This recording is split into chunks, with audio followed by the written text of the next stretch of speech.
നമസ്കാരം കൂട്ടുകാരെ. നമ്മളിന്ന് അക്കൗണ്ടിംഗ് ഫോർ നോൺ പ്രോഫിറ്റ് ഓർഗനൈസേഷനിലെ അടുത്ത ഒരു ടോപ്പിക്കിലേക്കാണ് പോകുന്നത്. ഇവിടെ സബ്സ്ക്രിപ്ഷൻ എന്ന് പറയുന്ന ഒരു കോൺസെപ്റ്റ് വളരെ പ്രാധാന്യമുള്ളതാണ്. അതിനെക്കുറിച്ചാണ് നമ്മൾ മനസ്സിലാക്കുവാൻ പോകുന്നത്. മനസ്സിലാക്കുമ്പോൾ ഒന്ന് രണ്ട് പ്രോബ്ലംസും കൂടെ നമ്മൾ ചെയ്യുന്നുണ്ട്. അപ്പോൾ എല്ലാ കൂട്ടുകാരും ആദ്യം മുതൽ അവസാനം വരെ വീഡിയോ കാണുക. മനസ്സിലായില്ല എങ്കിൽ തീർച്ചയായിട്ടും നിങ്ങൾക്ക് കമന്റ് ബോക്സ് വഴി ചോദിക്കാവുന്നതാണ്. എന്ത് ഡൗട്ടും ഞാൻ ഉത്തരം നൽകുന്നതായിരിക്കും. അപ്പോൾ നമുക്ക് പോകാം. എന്താണ് സബ്സ്ക്രിപ്ഷൻ എന്ന് ചോദിച്ചു കഴിഞ്ഞാൽ, ഒരു മാസത്തിൽ അല്ലെങ്കിൽ ഒരു വർഷത്തിൽ ഇവർ എന്ത് ചെയ്യുന്നുണ്ട്? ഓരോ ക്ലബ്ബുകാര് അവരുടെ മാസവരി കളക്ട് ചെയ്യുന്നുണ്ട്. ഒരു ചെറിയൊരു വരുമാനമാണ്. ഈ ഒരു ക്ലബ്ബുകൾക്കോ അല്ലെങ്കിൽ എന്ത് തരമായാലും നോൺ പ്രോഫിറ്റ് ഓർഗനൈസേഷനുള്ള ഒരു ഇൻകം ആണ്, റെസീറ്റ് ആണ്, അത് റവന്യൂ റെസീറ്റ് ആണ് എന്തെന്ന് പറയുന്നത് സബ്സ്ക്രിപ്ഷൻ എന്ന് പറയുന്നത്. ഇപ്പോൾ പറയുന്നുണ്ടോ, subscription is the amount payable by members of non-profit organization for renewal of membership periodically. അപ്പോൾ എല്ലാ വർഷവും അതിലെ അംഗങ്ങളുടെ തുക, അംഗങ്ങളുടെ അംഗത്വം വീണ്ടും പുതുക്കുന്നതിന് വേണ്ടിയുള്ള തുകയാണ് സബ്സ്ക്രിപ്ഷൻ എന്ന് പറയുന്നത്. അപ്പോൾ ഇത് റെക്കറിംഗ് നേച്ചറാണ്, വീണ്ടും വീണ്ടും കിട്ടിക്കൊണ്ടിരിക്കുന്ന ഒരു തുകയാണ് സബ്സ്ക്രിപ്ഷൻ എന്ന് പറയുന്നത്. അതോടൊപ്പം തന്നെ ഇതിനെ എന്തായിട്ട് കണക്കാക്കുന്നുണ്ട്? It is treated as revenue receipt. Revenue receipt ആയിട്ടാണ് നമ്മൾ കണക്കാക്കുന്നത്. കാരണം ചെറിയ തുകയായിരിക്കും ഇവർ മാസവരിയായിട്ട് കണക്ക്. നമുക്കറിയാമല്ലോ, നമ്മുടെ ചുറ്റുപാടൊക്കെ ലൈബ്രറി അല്ലെങ്കിൽ ക്ലബ്ബുകളുണ്ട്, അല്ലെങ്കിൽ ജിംനേഷ്യം ഉണ്ട്. അവരൊക്കെ എന്ത് ചെയ്യുന്നുണ്ട്? എല്ലാ മാസവും ചെറിയൊരു തുക അവര് മാസവരിയായിട്ട് അല്ലെങ്കിൽ ഇയർലി ആയിട്ട് അവർ കളക്ട് ചെയ്യുന്നുണ്ട്. അതിനെയാണ് സബ്സ്ക്രിപ്ഷൻ എന്ന് പറയുന്നത്. നമ്മൾ ഇതിനെ ഇൻകം ആൻഡ് എക്സ്പെൻഡിച്ചർ അക്കൗണ്ടിന്റെ ഇൻകം സൈഡിലാണ് കാണിക്കുന്നത്. പക്ഷെ നമ്മൾ അത് കാൽക്കുലേറ്റ് ചെയ്യുന്നതിന് മുമ്പ് ഒരു ചെറിയ സ്റ്റേറ്റ്മെന്റ് വരയ്ക്കുന്നത് ഏറ്റവും നന്നായിരിക്കും, അല്ലെങ്കിൽ ചെറിയൊരു അക്കൗണ്ട് വരയ്ക്കുന്നത് നന്നായിരിക്കും. അത് എന്തുകൊണ്ടാണ്, എന്തിനു വേണ്ടിയാണ് വരയ്ക്കേണ്ടത് എന്നുള്ളതാണ് നമ്മൾ മനസ്സിലാക്കാൻ പോകുന്നത്. പലപ്പോഴും സബ്സ്ക്രിപ്ഷന്റെ തുക കഴിഞ്ഞ വർഷങ്ങളിലത് നൽകാത്തവരുണ്ടായിരിക്കും, ഔട്ട്സ്റ്റാൻഡിങ് ഉണ്ടായിരിക്കും. ഈ വർഷത്തെ തുക നൽകാത്തതുണ്ടായിരിക്കും. അങ്ങനെ subscription outstanding in the beginning ഉണ്ടായിരിക്കും, ഔട്ട്സ്റ്റാൻഡിങ് അറ്റ് ദ എൻഡ് ഉണ്ടായിരിക്കും. കഴിഞ്ഞ വർഷം നൽകാത്ത തുകയെ നമ്മൾ ഔട്ട്സ്റ്റാൻഡിങ് ഇൻ ദ ബിഗിനിങ് എന്നും ഈ വർഷം നൽകാത്ത തുകയെ ഔട്ട്സ്റ്റാൻഡിങ് അറ്റ് ദ എൻഡ് എന്നാണ് പറയുന്നത്. അപ്പോൾ അങ്ങനെ ഒരു കാര്യം ക്വസ്റ്റ്യനിൽ ഉണ്ടാകാം. അങ്ങനെയാണെങ്കിൽ എന്താണ് ചെയ്യേണ്ടത്? ചിലപ്പോൾ നിങ്ങൾക്ക് ഇതൊരു 3 മാർക്കിന്റെ ക്വസ്റ്റ്യൻ ആയിട്ടോ 4 മാർക്കിന്റെ ക്വസ്റ്റ്യൻ ആയിട്ടോ ചെറിയൊരു സ്റ്റേറ്റ്മെന്റ് വരച്ച് ഇൻകം ആൻഡ് എക്സ്പെൻഡിച്ചർ അക്കൗണ്ടിൽ ഇതിന്റെ തുക കാണിക്കുന്ന ഒരു ക്വസ്റ്റ്യൻ ആയിട്ടും വരാം. അപ്പൊ നോക്കാം നമുക്ക് എന്താ ചെയ്യേണ്ടതെന്നുള്ളത്. അപ്പൊ ഇവിടെ പറയുന്നത്, അപ്പൊ അങ്ങനെ വന്നു കഴിഞ്ഞാൽ എന്ത് ചെയ്യണം? അതോടൊപ്പം തന്നെ സബ്സ്ക്രിപ്ഷൻ റിസീവ്ഡ് ഇൻ അഡ്വാൻസ് ഉണ്ടായിരിക്കും, മുൻകൂട്ടി വാങ്ങിയ തുക. ചില അംഗങ്ങൾ ഒരു വർഷത്തേക്കുള്ള തുകയൊക്കെ നേരത്തെ നൽകും, ഒന്നോ അതിൽ കൂടുതലോ വർഷങ്ങൾക്കുള്ള തുക ചിലപ്പോൾ നേരത്തെ നൽകും. അപ്പോൾ subscription received in advance in the beginning ഉണ്ടായിരിക്കും, subscription received in advance at the end ഉണ്ടായിരിക്കും. കഴിഞ്ഞ വർഷം മുൻകൂട്ടി വാങ്ങിച്ചതും ഈ വർഷം മുൻകൂട്ടി വാങ്ങിച്ച തുകയും ഉണ്ടായിരിക്കും. അങ്ങനെ വരുമ്പോൾ എന്ത് ചെയ്യണം എന്നുള്ളതാണ്. വളരെ ചെറിയൊരു ഏരിയ ആണ്, പക്ഷെ അല്പം ബുദ്ധിമുട്ടാണ് മനസ്സിലാക്കാൻ. അപ്പോൾ നമ്മൾ പോകുന്ന ഈ ഒരു ഫോർമാറ്റ് നന്നായിട്ട് മനസ്സിലാക്കി കഴിഞ്ഞാൽ തീർച്ചയായിട്ടും നിങ്ങൾക്കിത് മനഃപ്പാഠമാക്കാൻ പറ്റും എന്നുള്ളതാണ്. നോക്കാം നമുക്ക്. അപ്പൊ ഇവിടെ ഈ ഒരു സ്റ്റേറ്റ്മെന്റ്, ഈ ഒരു ഫോർമാറ്റ് ഉപയോഗിച്ചുകൊണ്ടാണ് നമ്മൾ എന്ത് ചെയ്യുന്നത്? സബ്സ്ക്രിപ്ഷന്റെ തുക, ഇൻകം ആൻഡ് എക്സ്പെൻഡിച്ചർ അക്കൗണ്ടിൽ കാണിക്കുന്ന സബ്സ്ക്രിപ്ഷന്റെ തുക കാണുന്നത്. ഫൈനൽ അക്കൗണ്ട് പ്രിപ്പറേഷനും വളരെ ഇമ്പോർട്ടന്റ് ആയിട്ടുള്ള ഒരു ഏരിയ ആണ് ഈ സബ്സ്ക്രിപ്ഷന്റെ കാൽക്കുലേഷൻ എന്ന് പറയുന്നത്. അപ്പോൾ വളരെ ശ്രദ്ധയോടെ ഇരിക്കുക.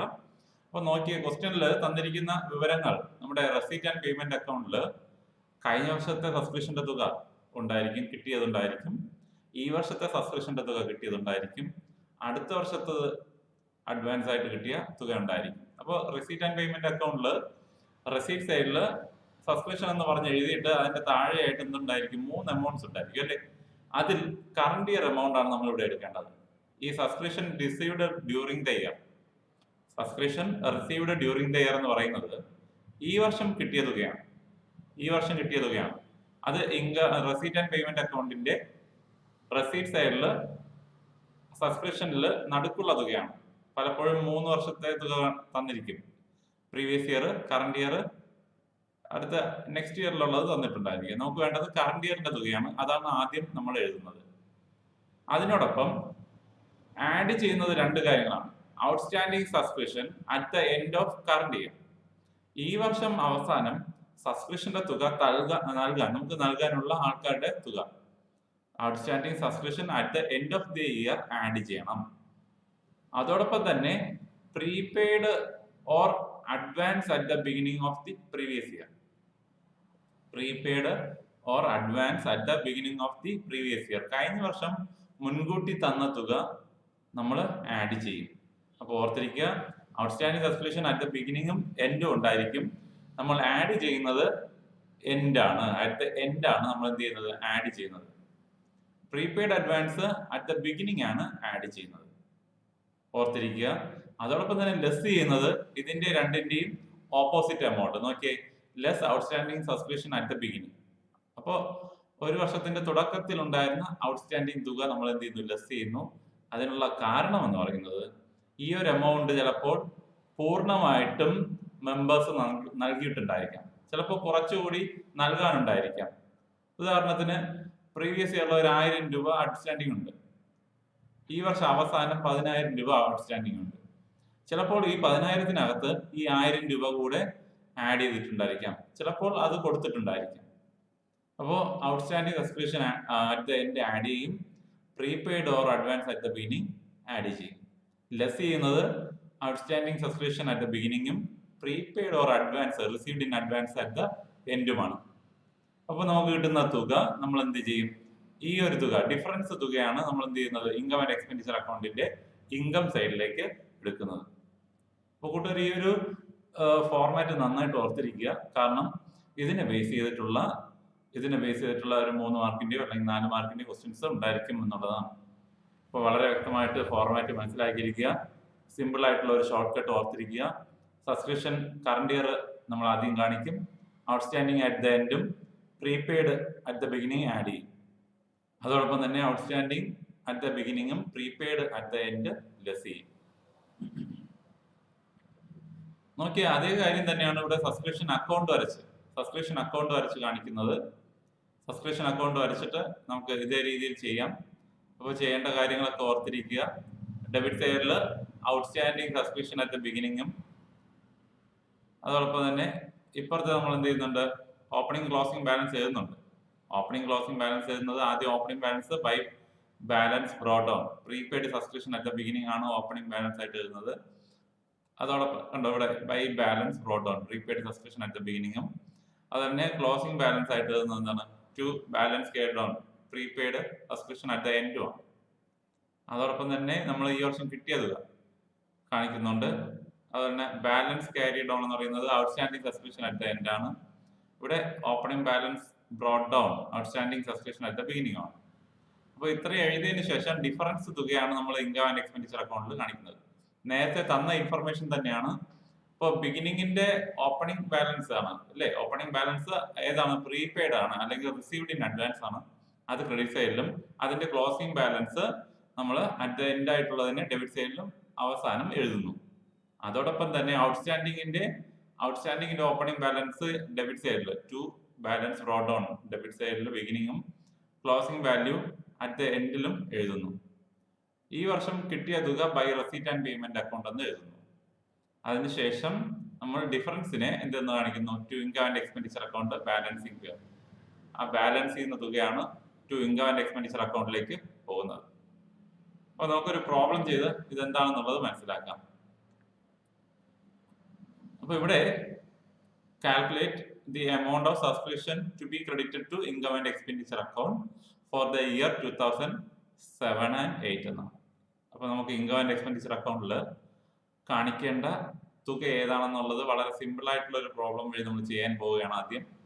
അപ്പോൾ അതിന് തന്നിരിക്കുന്നത് subscription received during the year 50,000. ഈ വർഷം വാങ്ങിയ തുക 2007-2008 കാലയളവിൽ അവർ വാങ്ങിച്ച തുക 50,000 ആണ്. അതോടൊപ്പം തന്നെ സബ്സ്ക്രിപ്ഷൻ ഔട്ട്സ്റ്റാൻഡിങ് അത് ഓപ്പണിംഗ് ആണോ ക്ലോസിംഗ് ആണോ എന്നുള്ളത് നന്നായിട്ട് നോക്കുക. ഇവിടെ ഇത് ക്ലോസിംഗ് ആണ്, എന്ന് വെച്ച് കഴിഞ്ഞാൽ ഔട്ട്സ്റ്റാൻഡിങ് അറ്റ് ദ എൻഡ് ആണ്. അത് എത്ര രൂപയാണ്, 8,000. അതോടൊപ്പം തന്നെ സബ്സ്ക്രിപ്ഷൻ ഔട്ട്സ്റ്റാൻഡിങ് ഓൺ 407 6,000. അപ്പോൾ തുടക്കത്തിലുള്ളത് ഔട്ട്സ്റ്റാൻഡിങ് അറ്റ് ദ ബിഗിനിങ് എന്ന് പറയുന്നത് 6,000-ഉം എൻഡില് 8,000 രൂപ കിട്ടാനുണ്ട്.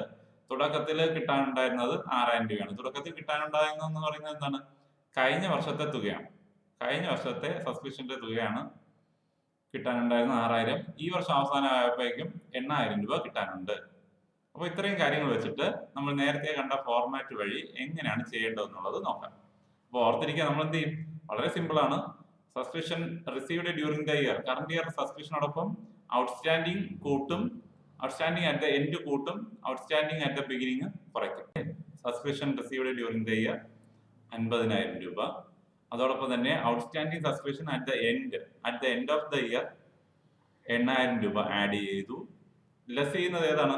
Outstanding subscription at the beginning ആണ്. സബ്സ്ക്രിപ്ഷന്റെ തുകയായ തുടക്കത്തിൽ കിട്ടാനുണ്ടായിരുന്നത് നമ്മൾ ലെസ് ചെയ്യും. അതിനുള്ള കാരണം എന്ന് പറയുന്നത്, ചിലപ്പോൾ ഈ ഒരു 6000 രൂപ ഇതിനകത്ത് കാണാം.